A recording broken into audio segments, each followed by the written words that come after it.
աշնանը չէ, ձմռանը չէ,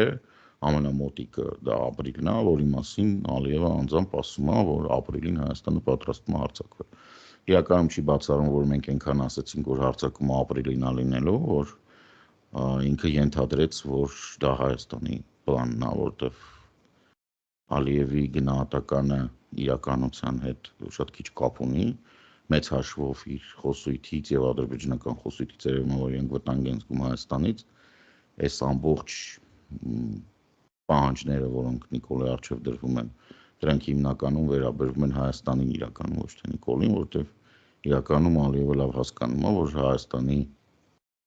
ռևանշիզմը, եթե գլուխ բարձրացրեց, դա ծանր հետևանքներ ունենալու, ինքը այլևս չի ստանալու այնպիսի մի իրավիճակ,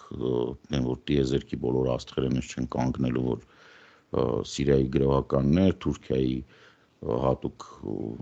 ջոկատայիններ, Իսրայելի աջակցություն, Ռուսաստանի դավաճանություն, չգիտեմ, հայկական հրամկազմի դավաճանություն, հիմարություն, թե ինչ ուզում եք, ոնց ուզում եք կոչեք, որպեսզի ինքը մի անգամ էլ տենց օպերացիա անի։ Որ ասեմ, ամեն անգամ պապը փլավ չի ուտում։